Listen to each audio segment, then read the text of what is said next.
The ship was dying. Kiraveth could hear the metal screaming around her as flames ate through the walls of the small cockpit. Red lights flashed everywhere. The computer was speaking in a calm voice, telling her that she had less than 1 minute to live. She had been on a simple mission. Her orders were to fly close to the human colony world called New Haven and take pictures of their buildings and defenses. It was supposed to be easy, but something had gone wrong. A piece of metal from some old destroyed ship had been floating in space, and it had hit her engine at high speed. Now she was falling toward the planet below with no way to stop. Kiraveth was young, only 24 years old by the counting of her people. She was a Velrani, a species that looked very different from humans. Her skin was covered in smooth green scales that protected her like natural armor. She had 4 eyes instead of 2, which let her see in almost complete darkness. A long tail grew from her back and helped her keep her balance when she walked or ran. She had been a soldier for 6 years, ever since the Great War between her people and the humans began. Back home on her planet Velren, everyone talked about the war. The elders and the leaders said that humans were terrible creatures. They said humans ate the bodies of other species. They said humans hurt their prisoners for fun before killing them slowly. Every child on Velren grew up hearing these stories. Kiraveth had believed every word. She had never actually met a human before, but she was sure they were evil. That was what everyone said, so it had to be true. The ground was coming up very fast now. She pulled on the controls with all her strength, trying to make the ship level out before it hit. The computer told her she had a small chance of surviving the crash. It was not a good chance, but it was something. The ship hit the ground with a terrible sound. It bounced up into the air, then hit again, then slid across a field of tall golden plants. Glass broke. Metal bent and tore. Kiraveth was thrown forward against her safety strap so hard that she heard something crack in her chest, and everything went quiet. She did not know how long she lay there in the destroyed cockpit. Maybe it was a few minutes. Maybe it was hours. When she finally opened her eyes, she saw smoke rising from the broken control panels. Sunlight was coming through a big hole in the roof of the ship. She tried to look at her body to see how badly she was hurt. Her left leg was bent in a way that made her feel sick. The bone was clearly broken. Burns covered both of her arms where hot metal had touched her scales during the crash. The pain was very bad, but she was alive. She knew it would not last. The humans would come. They always came when enemy ships crashed on their worlds.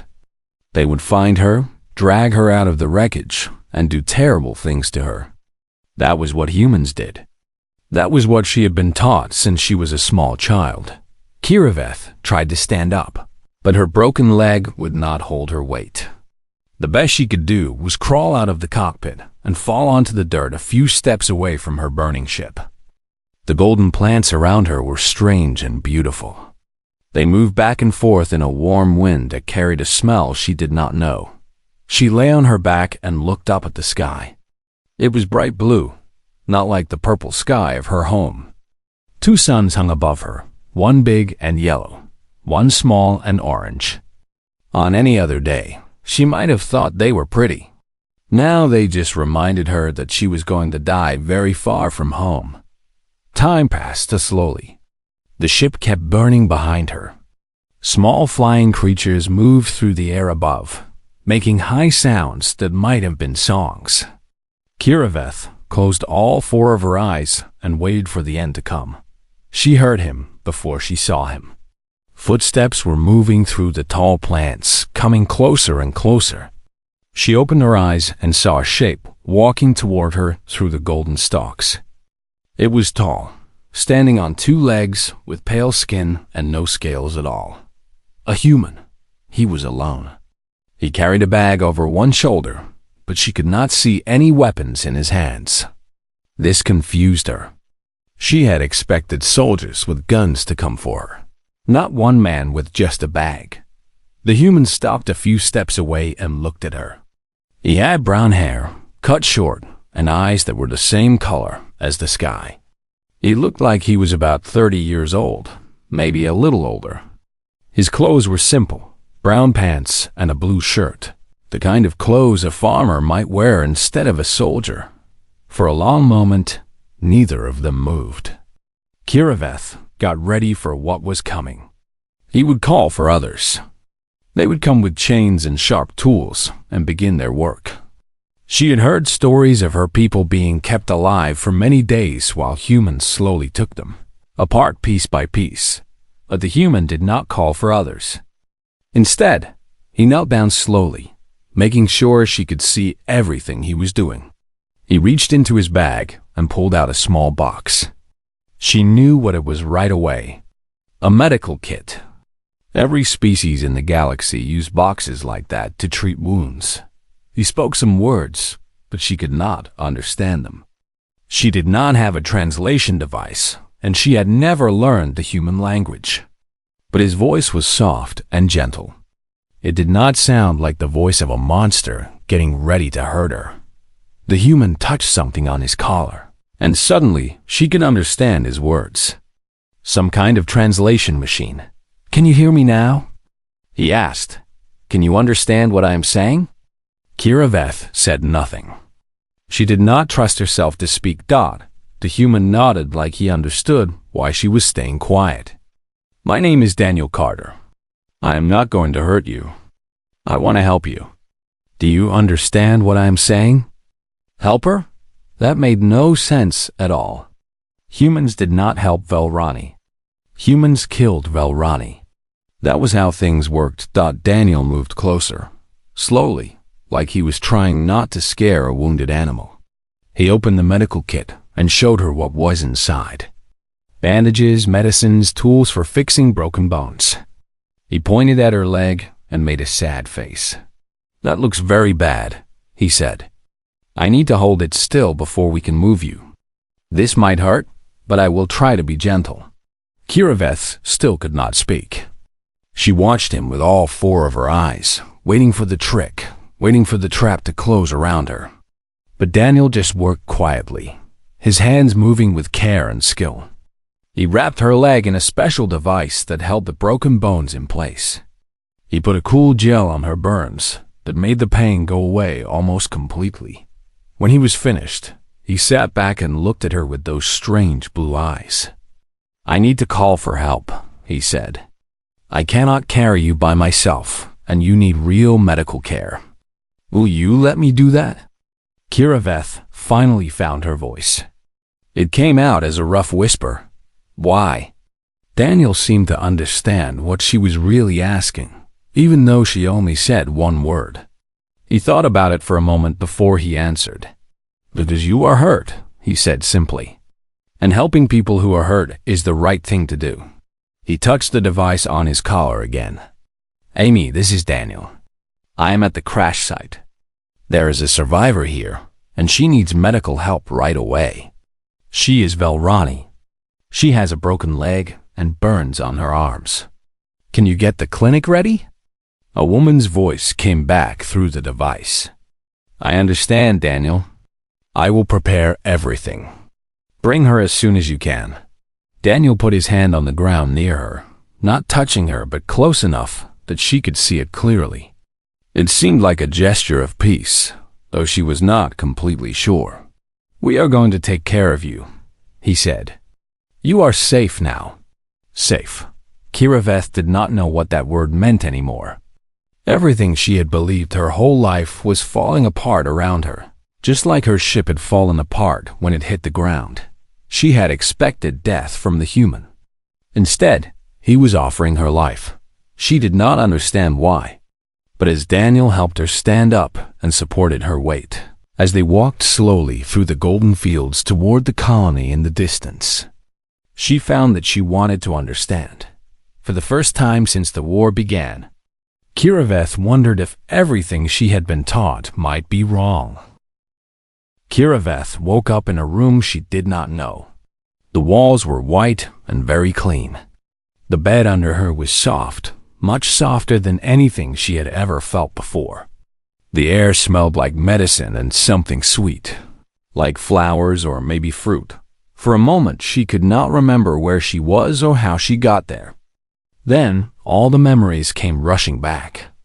The crash, the burning ship, the human man who found her in the field. Daniel. That was his name. He had brought her to this place. She tried to sit up, but pain shot through her whole body, and she fell back onto the soft pillow. Her leg was wrapped in something hard that kept it from moving. Her arms were covered with a white cream that felt cool against her burned scales. Someone had taken care of her while she was sleeping.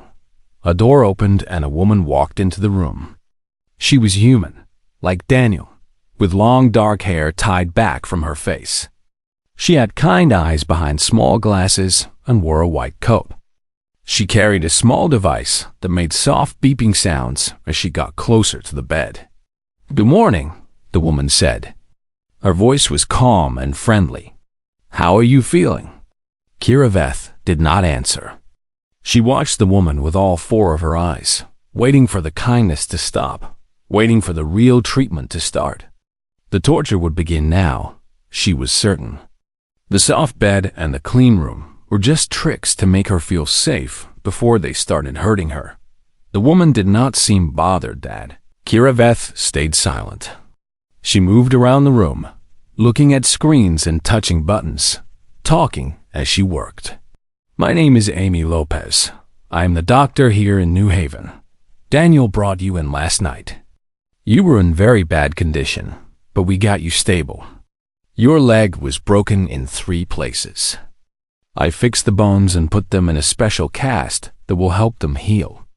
They should be completely better in about 6 weeks. The burns on your arms were not too deep. They will hurt for a while, but they will heal without leaving marks."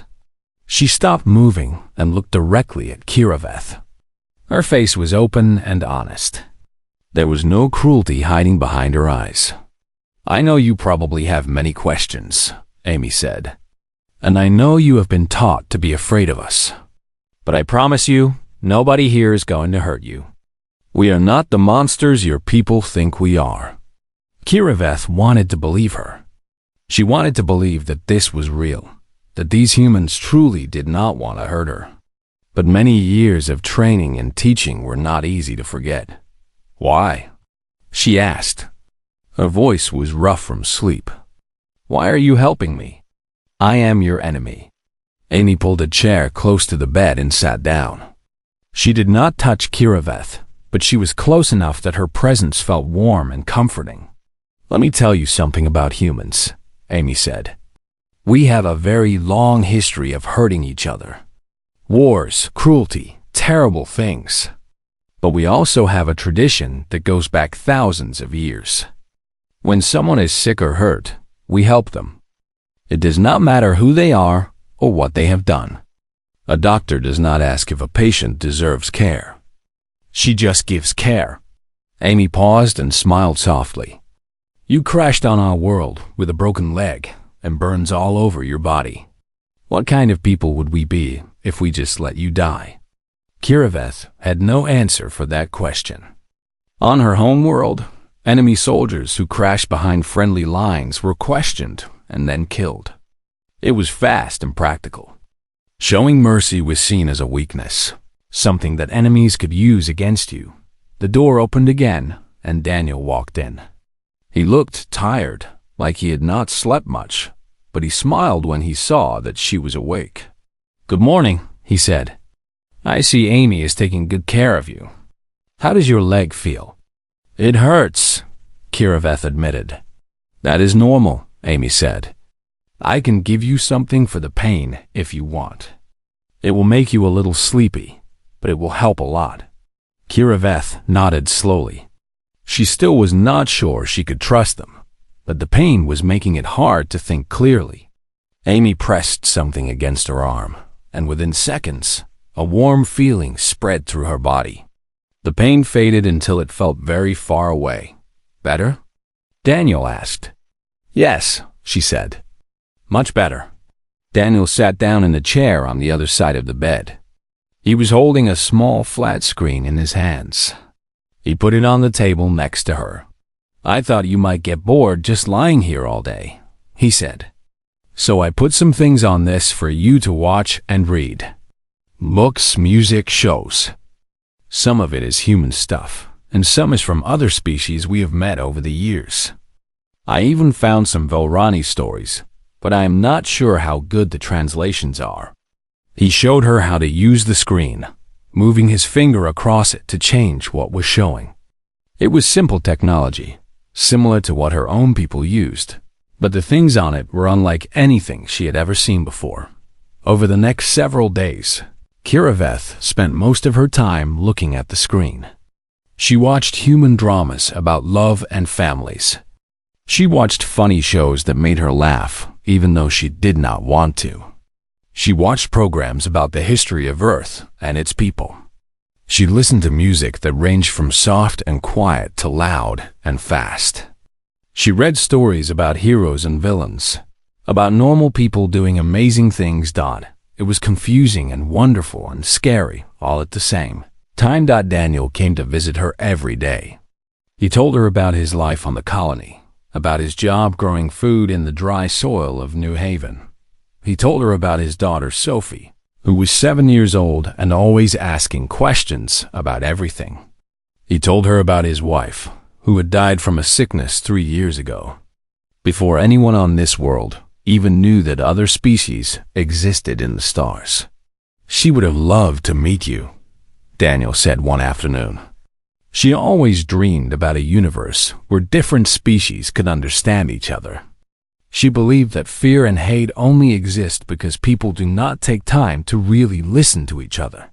"Do you believe that too?" Kiraveth asked. Daniel thought about it for a moment. "I want to believe it," he said. "Some days it is harder than others, but I keep trying." Amy came to check on her many times each day. She changed the bandages and looked at how the burns were healing. She explained everything she was doing in a way that made Kiraveth feel like a partner in her own recovery, not like a prisoner getting forced treatment. One day, Amy brought a bowl of food that smelled different from anything Kiraveth had ever eaten. It was a thick liquid, brown and hot, with pieces of vegetables floating in it. "This is called soup," Amy explained. "I looked up information about Velrani bodies and changed the recipe to make sure it would be safe for you to eat. Try it and tell me what you think." Kiraveth tasted it carefully. The flavor was rich and warm, with a little bit of sweetness mixed in. It was nothing like the plain nutrition paste she had eaten for most of her life in the military. "It is good," she said, surprised by her own words. Amy's face lit up with a big smile. "That is wonderful. I will make more for you." Eating good food is important when your body is trying to heal. 1 week passed, then 2. The burns on Kiraveth's arms healed until only faint lines remained on her scales. Her leg was still stuck in the cast and could not move, but the pain had almost completely gone away. She started moving around the small room using special sticks called crutches that Daniel had brought for her. She was getting stronger. But more than that, something inside her was changing. The fear she had felt since the crash was going away, replaced by something she could not quite name. Curiosity, maybe. Or hope. One afternoon, Daniel came to visit with Sophie. The little girl had brown hair like her father and eyes that sparkled with excitement. She ran into the room and stopped a few feet from the bed, staring at Kiraveth with obvious wonder. "You are really an alien," Sophie said. It was not a question. "Yes," Kiraveth answered. "I am. You have 4 eyes. Can you see everything at once?" "Not everything, but I can see more than most." Sophie smiled so wide that her whole face seemed to glow. "That is so cool." From that day on, Sophie became a regular visitor. She asked endless questions about Velrani culture, about the stars, about what it felt like to fly a spaceship. She showed Kiraveth pictures she had drawn and songs she had learned at school. She did not treat the alien soldier like a strange creature or a dangerous enemy.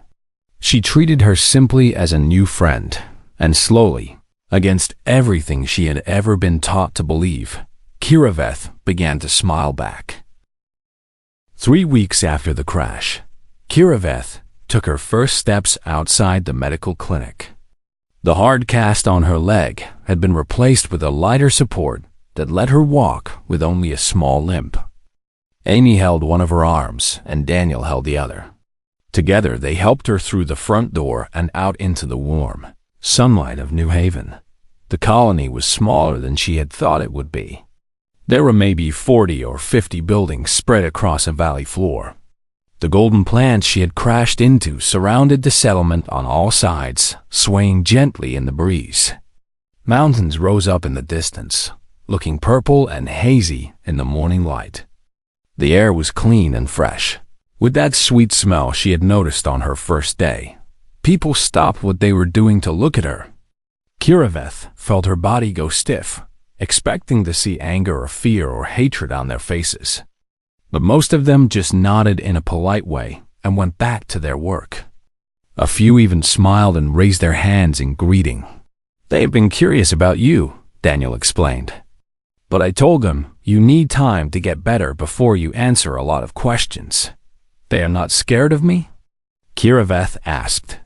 "Some of them are, a little bit," Amy admitted. "But fear is normal when you meet someone who is different from you. What matters is what you do with that fear. You can let it control your actions, or you can choose to be better than your fear." Over the next few weeks, Kiraveth started to explore the colony. At first she stayed close to Daniel or Amy, not feeling brave enough to walk among the humans by herself. But slowly, step by step, she grew more confident. She met Ben Garcia, the colony's builder and fixer. He was a tall man with gray hair and rough hands that showed years of hard work. He was trying to repair a broken water pump when she walked up to him, and instead of telling her to go away, he invited her to watch. "This pump pulls water up from under the ground and sends it out to the fields," he explained, pointing at the different parts. "The motor broke last week, so I am putting in a new one. It is simple work, but very important. Without water, nothing can grow. On my homeworld, we have machines like this," Kiraveth said. "But they fix themselves. We do not do the work with our own hands." Ben nodded slowly, thinking about what she said. "We have some automatic machines here too, but I like working with my hands. There is something good about fixing a problem yourself. You really understand how things work when you build them or repair them yourself." He looked at her and smiled. "Would you like to help? I could use someone to hold this part while I connect the wires." Kiraveth was not sure what to do. On her world, physical labor was considered low work beneath the dignity of soldiers. But Ben did not seem ashamed of what he was doing. In fact, he seemed proud of it. She held the metal panel while he worked. And when the pump started running again, spraying water across the nearest field, Ben cheered out loud and patted her on the shoulder like they had been friends for years. Next she met Nicole Sanchez, a round woman with a loud laugh who ran the kitchen where most of the colony ate their meals. Nicole was very interested in Valrani food and wanted to hear everything Kiraveth could remember about the dishes her mother used to cook back home. "We have something similar to that," Nicole said when Kiraveth described a spicy meat dish from her childhood. "It is called chili. Let me make you some, and you can tell me if it tastes the same." The chili was much hotter than anything Kiraveth had ever eaten. Her eyes watered and her throat burned, but she ate the whole bowl because Nicole was watching with such hope on her face. "Is it good?" Nicole asked. "It is very strong," Kiraveth said carefully. Nicole laughed so hard that tears ran down her cheeks. "I forget that not everyone grows up eating hot peppers like we do. Next time, I will make it less spicy. But I'm glad you tried it.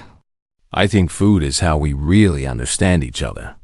When you share a meal with someone, you share a little piece of your heart. She met old Sam Turner next, a man who walked with a cane and spoke in a slow, thoughtful voice. He was the colony's keeper of history and stories. He invited her to his small house at the edge of the settlement and showed her shelves full of books and data crystals and old pictures.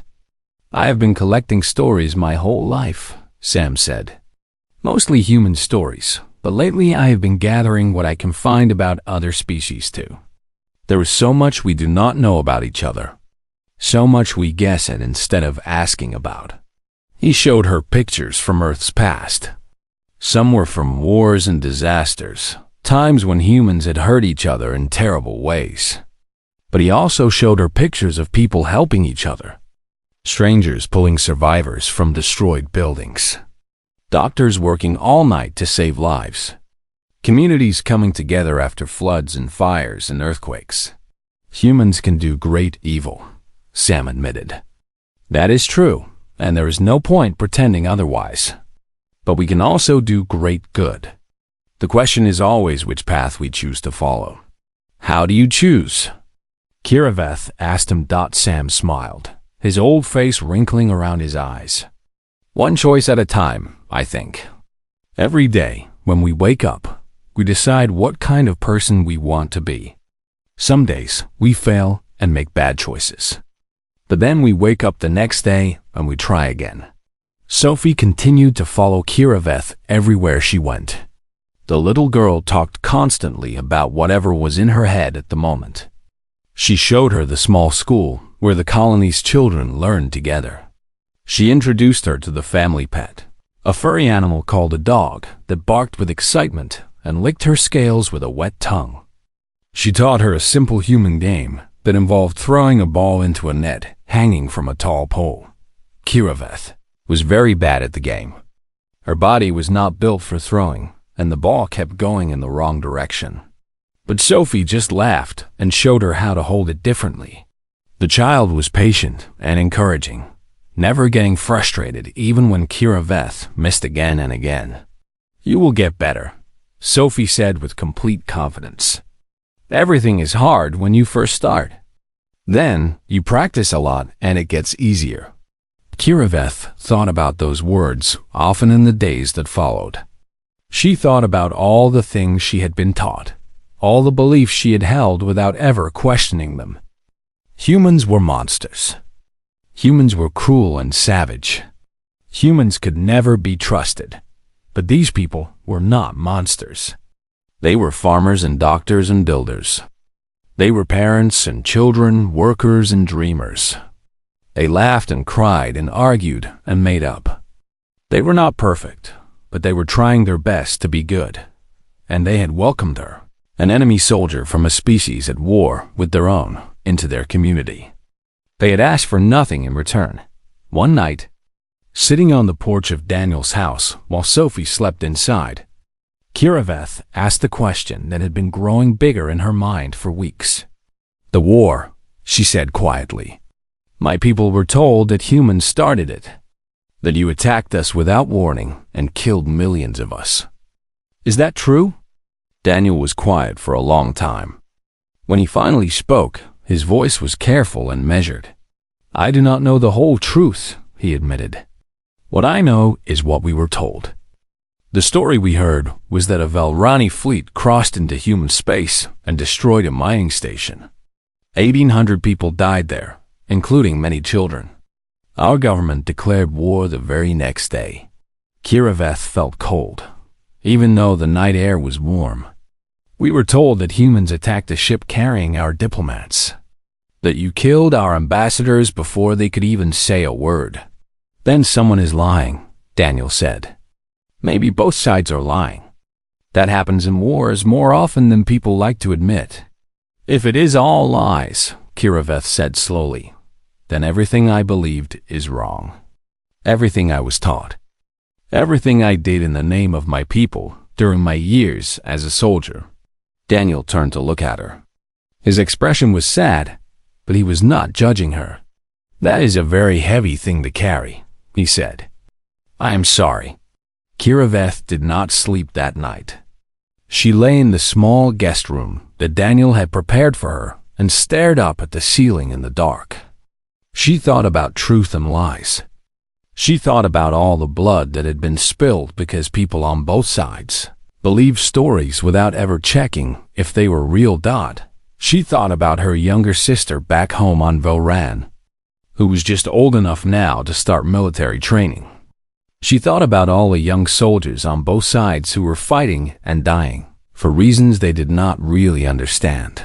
And for the first time in her life, Kiraveth wondered if peace might still be possible between humans and her people. 6 weeks after the crash, a Velrani military ship appeared in the sky above New Haven.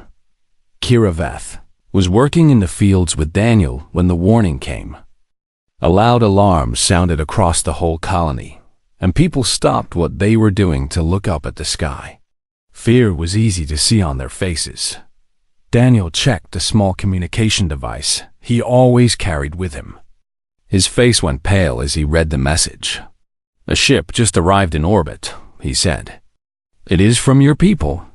Kiraveth felt her stomach twist into a tight knot.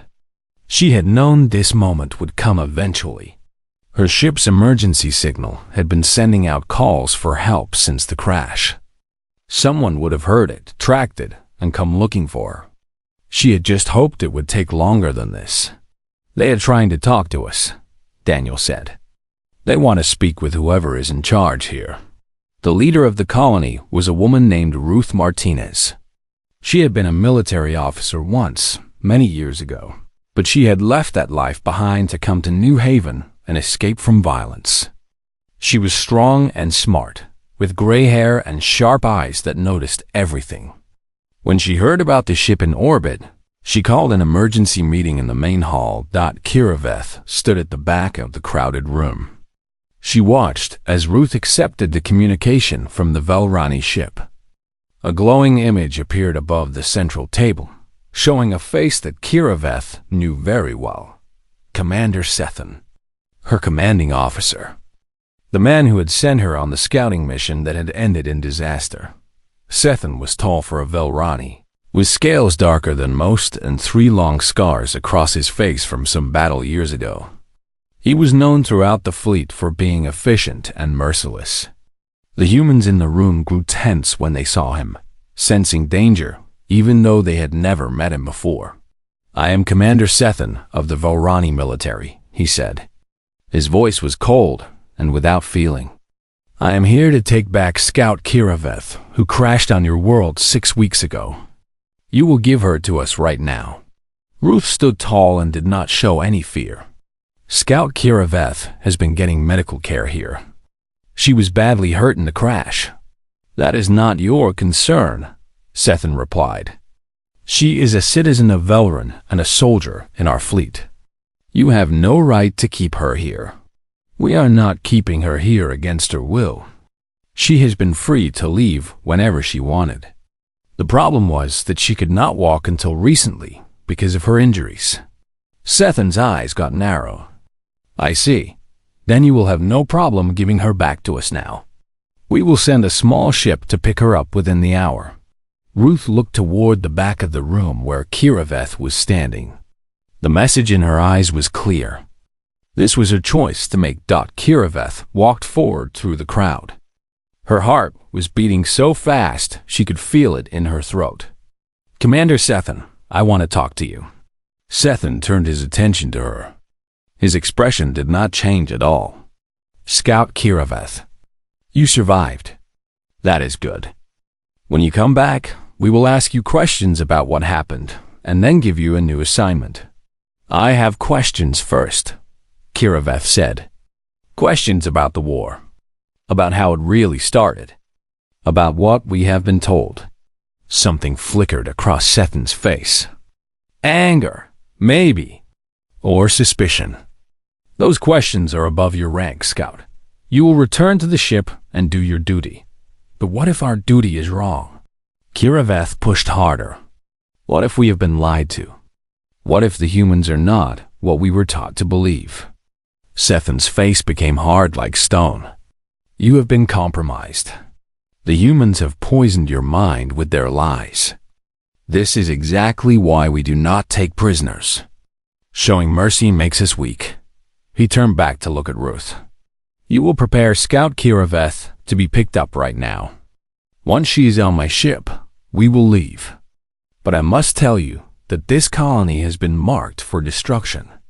It is standard procedure to eliminate any location that has an extended contact with Velrai soldiers." The whole room went completely silent. Kiraveth felt like the blood was draining out of her body. "What did you say?" Ruth demanded. "You are going to destroy this colony. These people saved one of your soldiers. They showed her kindness and mercy when they could have let her die." "That is exactly the problem," Sethan said. "They have seen too much. They know too much. They must be eliminated to protect our secrets." "This is insane," Ruth said. "There are children living here, families, people who have nothing to do with the war." Sethan was not moved by her words. "War requires sacrifice. You have 12 hours to prepare Scout Kiraveth for transfer. After that time, my ship will begin destroying your settlement. I suggest you use the time to say goodbye." The glowing image flickered and then disappeared. The room exploded into chaos. People were shouting questions and demands. Fear spread through the crowd like fire through dry grass. But Kiraveth stood completely still. Her mind was racing faster than it ever raced before. Daniel pushed through the crowd of people to reach her. His face was pale, but his voice was steady and calm. "What do we do now?" he asked. Kiraveth looked at him. She looked at this man who had saved her life, who had welcomed her into his home, who had treated her with kindness when he had every reason to leave her dying in that burning field. She thought about Sophie, who had shown her nothing but joy and friendship. She thought about Amy, who had healed her wounds without ever asking for anything in return. She thought about Ben and Nicole and old Sam and all the others who had made her feel welcome. "I will not let them hurt you," she said. "I will not let them destroy this place." Daniel shook his head sadly. "There is nothing you can do. That ship up there has weapons that could flatten this colony in a few minutes. We do not have any defenses strong enough to stop them." "Maybe not," Kiraveth agreed. "But I know that ship. I know where it is weak. And I know Commander Sethan. He is too confident. He does not expect anyone to fight back." She grabbed Daniel's arm. "We need to talk to Ruth right now. And we need to send a message to the nearest human military fleet. If we can hold on long enough for help to arrive, we might have a chance." The next 12 hours were the longest of Kiraveth's entire life. She worked with Ruth and the colony's small defense team, telling them everything she knew about Velrani, military tactics and ship weaknesses, and what Commander Sethan would probably do. She helped them place the few weapons they had in spots where they could do the most damage. She showed them how to interfere with Velrani targeting systems using simple electronic signals.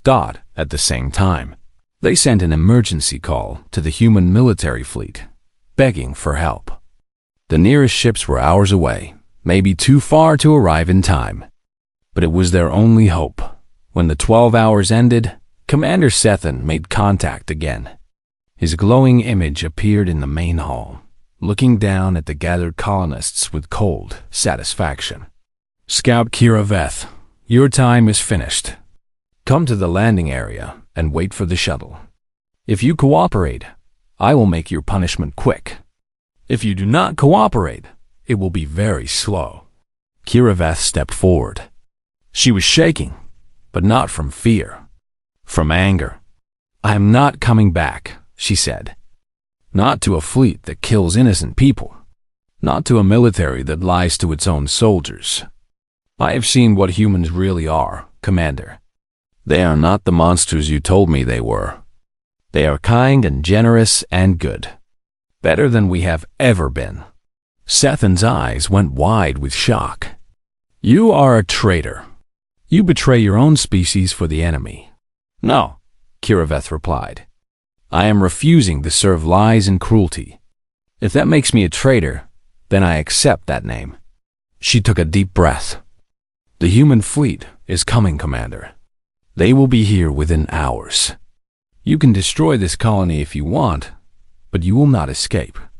You will die here too." It was a guess.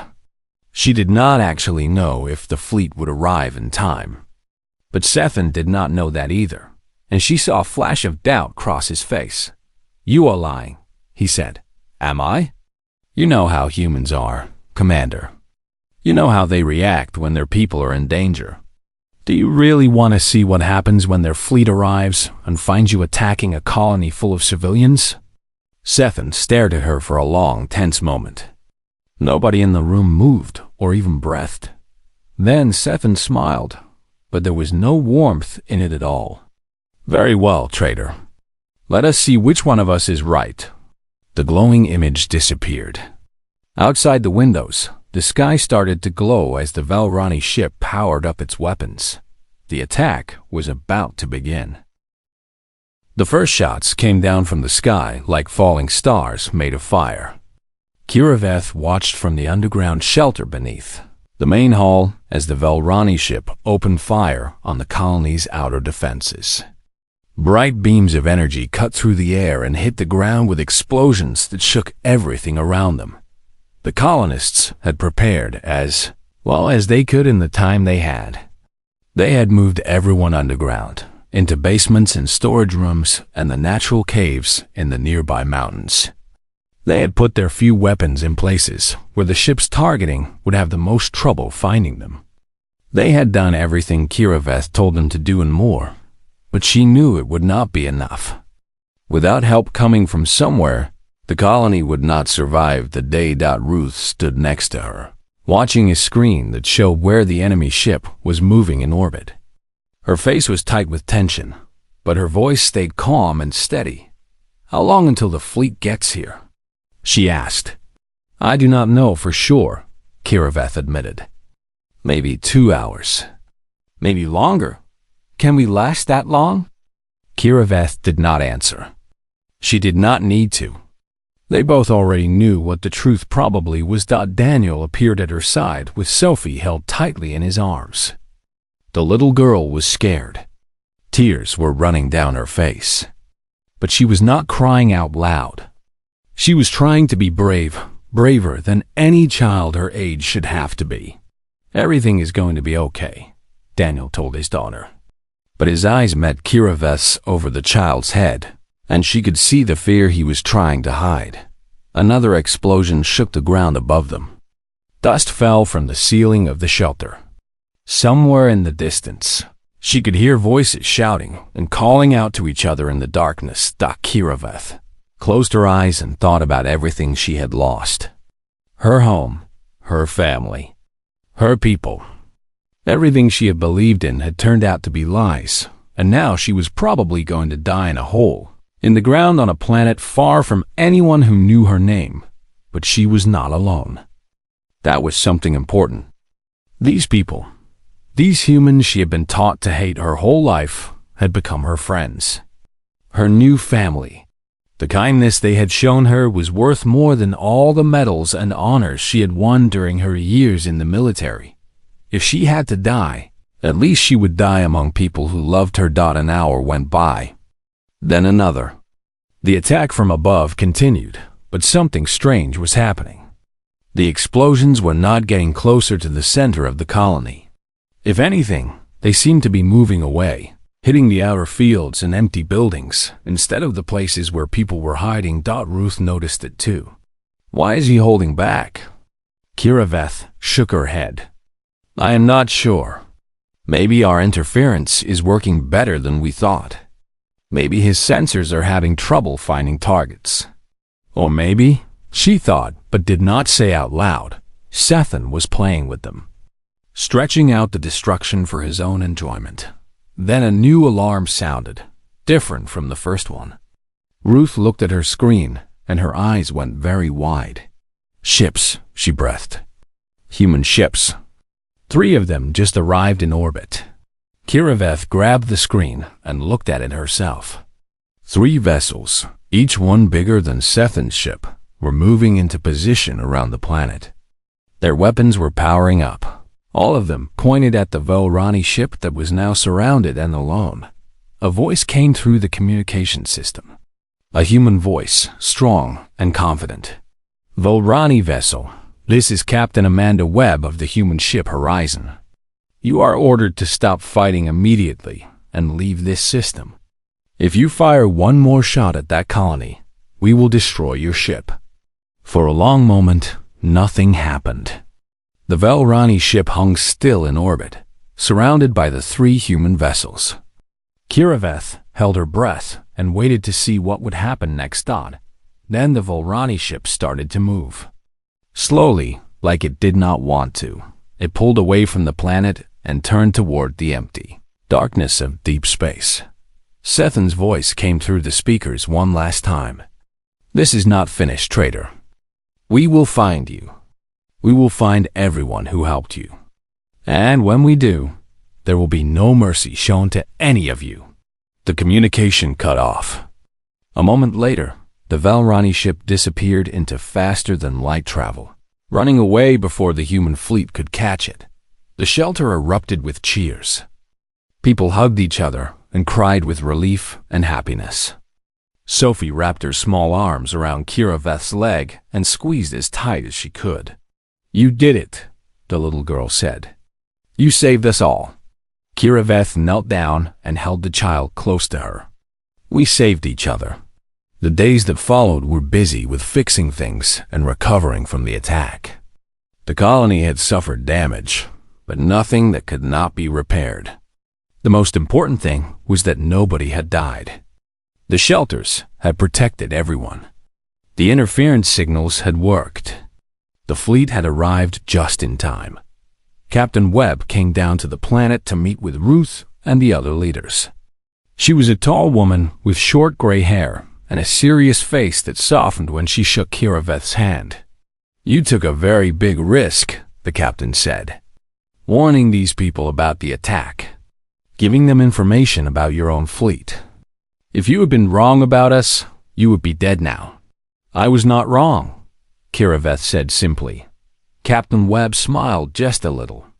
"No, you were not." They talked for a long time about the war, about the lies that had been told on both sides, about whether things could ever change. It was a hard conversation, full of difficult truths and uncomfortable questions.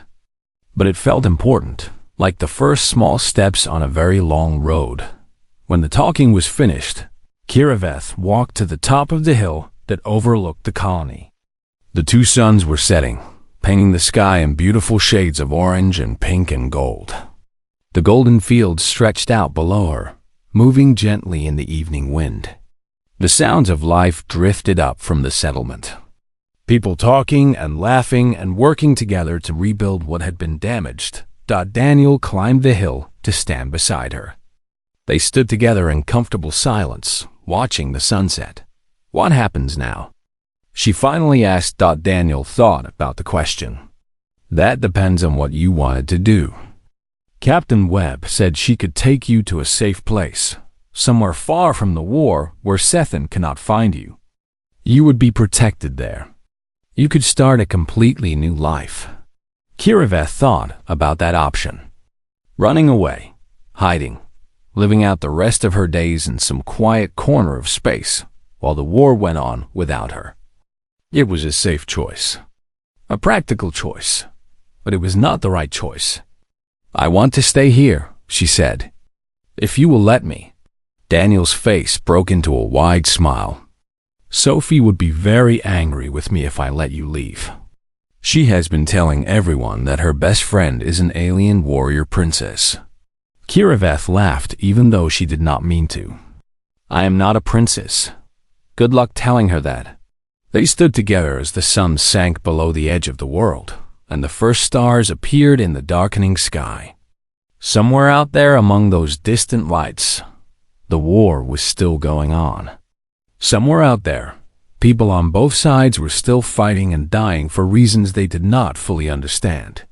Somewhere out there, Sethan was planning his revenge. But here, On this small colony world at the edge of known space, something had changed. A seed of hope had been planted. A bridge had been built between two peoples who had been taught to hate each other. Kiraveth had come to New Haven expecting death at the hands of the humans. Instead, she had found life. She had found friends and family and a place where she truly belonged. She had found the courage to question everything she had been taught and the strength to choose a different path. It was not much in the grand scheme of things. It was just one person and one small colony and one tiny spark of hope in a galaxy being torn apart by war. But every great change in history started somewhere small. Every long journey began with a single step forward. She thought about her younger sister back on Velran. About all the young people on both sides who were still being fed the same lies she had once believed without question. Maybe someday she could find a way to reach them. Maybe someday she could help them see what she had learned to see. Daniel reached out and took her hand. It was a human gesture of connection and trust and friendship. She had learned what it meant during her time here, and she accepted it with gratitude. "Welcome home, Kira," he said quietly, and standing there on that hill, watching the stars come out one by one over a world that had become her home. Kiraveth finally understood what that simple word really meant. Home was not just a place. It was the people who loved you, the people who accepted you for who you were, the people who stood beside you when everything else was falling apart. She had expected death from the humans. Instead, they had given her something far greater than survival.